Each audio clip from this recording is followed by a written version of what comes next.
Episode 70, otherwise known as Season 6, Episode 5, Mr. and Mrs. John Sacrimoni's Request. Interestingly enough, this is one of the very few episodes that Steve Buscemi directed himself. He only did, I think, a total of 4 episodes for The Sopranos, and this is one of them. This is an episode mostly about pride, pain, and reputation. I mean, most literally everyone is very fragile after everything that's gone on in previous episodes, and it's sort of like a powder keg waiting to explode. Tony's still physically recovering and feeling very emotionally vulnerable after being shot by his uncle Jr. Johnny Sack's daughter's having a wedding, and it basically becomes this powder keg. It becomes this whole thing. The cops basically just mess up the entire wedding. Johnny Sack has a complete breakdown. Tony says yes to a hit that he's already said no to. Vito's caught in a bar he's not supposed to be in, and he skips town. Tony then goes to therapy, and he reveals some of his insecurities, and Dr. Melfi unintentionally sharpens his, I guess, his manipulation tactics in a way. More of like his capability to lead as a mob boss, in my opinion, rather than doing her initial job of actually helping him stop being an asshole, which is sort of funny to think about. Dr. Melfi, what the hell are you doing to me?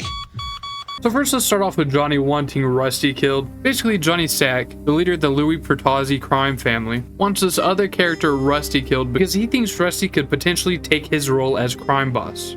But he doesn't want any fingers pointing back to his crew. So he asks Phil Leotardo to set a hit through Tony to have this man killed. Tony very funnily says, "No, I'm not doing that. That's bullshit. I've done a lot for you already. I'm not doing more." And Phil's just like, "Oh, okay, I'm going to remember that, dude. I'm going to remember that." It's a very petty response to saying no to a hit. I think it's even funnier because later in the episode, at the very end, Johnny Sack actually during the wedding finds Tony and he's like, "Hey man, please dude, please, I need you to do this hit. I know Phil was being a hard ass, but I need you to do this." And Tony's like, "Fuck no, I'm not going to do that. Why would I do that? I have nothing to gain here." And then Johnny's just like, "Pretty please, please dude." And Tony caves in and he's like, "Yeah, okay, I'll do it." It was actually pretty easy to make Tony cave in. It was very surprising. I simplified it down a lot. Tony basically accepted because Johnny Sack mentioned that this is probably going to be the last wedding he's going to be able to attend. And Tony thought about Meadow and was like, "Okay, well, you know, I'm gonna help Johnny out because I also have a daughter." Which is sort of sweet. It really humanizes Tony, this very horrible, murderous person who has destroyed many different lives. So it does its job well.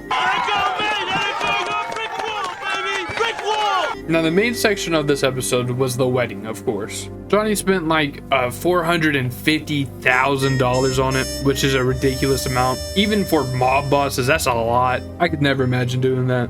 Basically, a judge allows Johnny out for 6 hours to go to this wedding. It's actually a really nice wedding. There's a couple minor setbacks. Tony falls down. He gets humiliated in front of everyone because he thinks it makes him look weak, because he also needed to get help from someone else to get his shoes off for the metal detector. The cops are sort of always present. It's very stressful. This sort of makes tension very high throughout the entire wedding, but it's also a nice wedding. Eventually, the cops approach John and are like, "Hey, dude, cut this shit. We're going to get you back to the prison now." John's like, "Okay, whatever, man."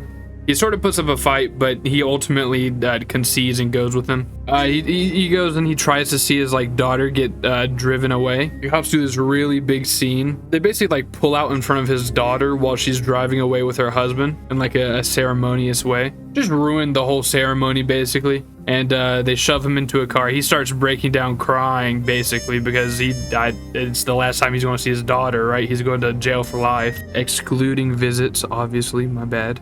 And additionally, he just pretty messed up because he just, sort of messed up his daughter's wedding. He's not going to be able to be there for her. It's just weddings in jail. Yeah, I could only imagine it's pretty stressful. His capos, everyone's just like, "Oh, what the? Oh, he can cry? That's sort of nasty, dude." And they just sort of get the ick from him. His wife just straight up faints whenever she sees him cry, which is pretty funny. And then his capos sort of have their own separate meeting whenever he's taken back to jail. And they discuss how they've lost complete confidence in him. They say things like, if he's able to cry over a simple wedding, then what's to stop him from ratting? This seems to be agreed upon by most. It's not looking good for Johnny Sack at this point. Then we go to one of the really funny parts of this episode, the therapy scene. Tony basically just talks about how he fell at the wedding and how he needed someone else to put on his shoes for him. It's hilarious because Melfi is just sitting there be like, yeah, you just got shot. It's obvious you're going to be weak. And Tony's just like, well, I don't like it, dude. And then Melfi, you know, she not even meaning to, just like half-heartedly throws out the suggestion, well, if you don't want to look weak, then why don't you just try to appear strong? People only see as much as you show them. Fade to black, and next scene is him beating the shit out of one of his people, like one of his soldiers. It's like a really buff dude. He's just really showing out for no reason. It sort of scares everyone, but everyone, you know, everyone's like, oh, the old Tony's back. You know, if he can beat someone's ass, he's still in charge. So in other words, she unknowingly helped him regain control and become a better mob boss. Sort of sharpening his manipulation skills. Enough already.